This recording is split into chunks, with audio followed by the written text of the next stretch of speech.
In my art, I look for energy, magic, something that is quite intangible, that everybody can feel. This is what drives me.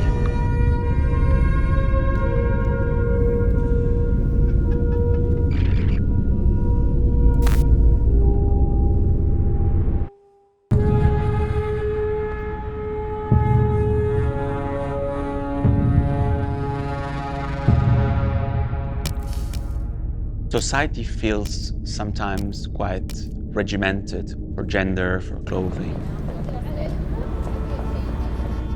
I see identity as a playground.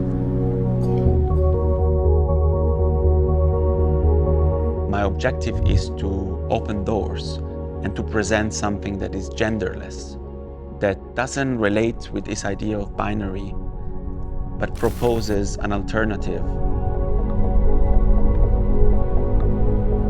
I'm Luca Bosani. I work with sculpture, fashion, and performance. Green underneath, we're gonna reveal that bit by bit. There we go.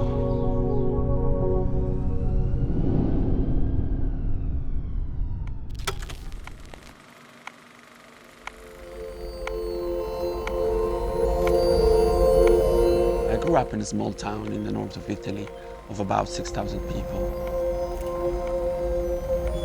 I remember I started to have this interest in ideas of beauty and something that was maybe more feminine. I started to be really interested in clothes. I also was interested in perfume. And I think initially it was noticed as a positive thing. And then it became somehow an obstacle. I didn't have any example of queer person or a non-binary person. Mental health was a bit of a taboo.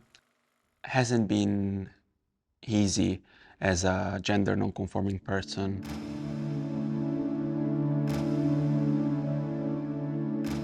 So in my early 20s, I've started to undo a lot of what I've learned in my childhood, and then eventually build a new identity.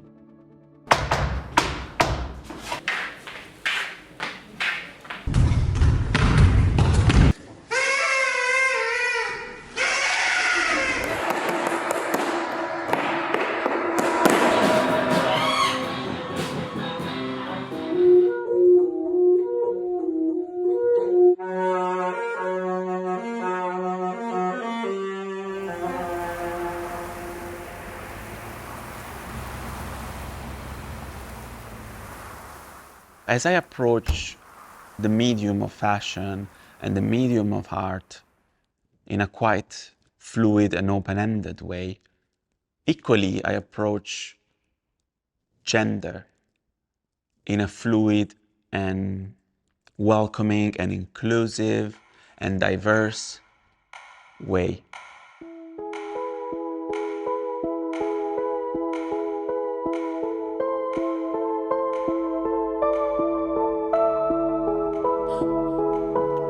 A UPO, Unidentified Performing Object, is an artwork that rejects categorizations and sits in between definitions. Fluid and queer, it aims to transform both the wearer and the viewer. I'm working with some leading questions in my mind, like when does a sculpture become a shoe? And on the reverse, when does a shoe become a sculpture? If an artwork is able to raise this question and to leave it unresponded or unsolved, then it's a UPO. When I stopped playing football one night, my football boots decided to go for a walk and they ran away.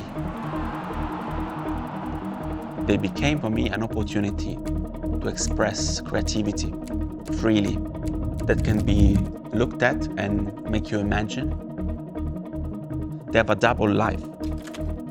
in the live performances, when they are worn and activated, they change the way you walk, they change the way you look. But this experience is also available when they are looked at, because you can imagine what would feel and what would be when you wear it.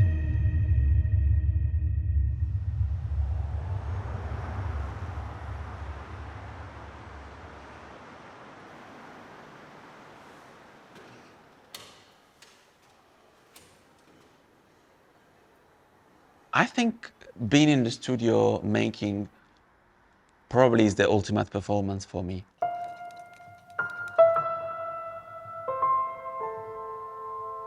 You can move and you have your area of action and you can create, you can be quite fluid and rapid and changing from one thing to the other.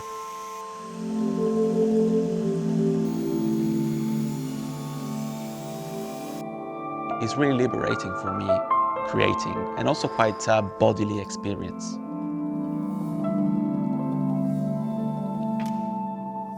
My grandfather was a shoemaker, and these are some of his tools.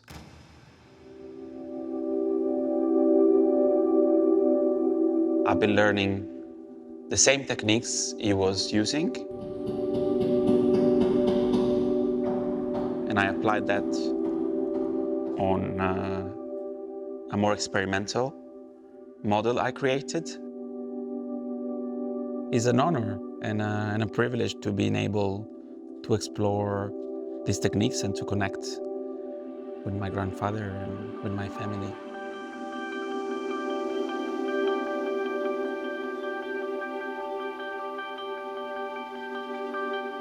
My practice somehow wants to unlock this ability of play, not taking yourself always so seriously, and just to liberate these other selves that might be hidden inside you. I believe in a genderless future where diversity is not feared, but celebrated and supported. Queerness, my practice, the UPOs can allow us to be more playful, more colorful. That's really important, and we forget it.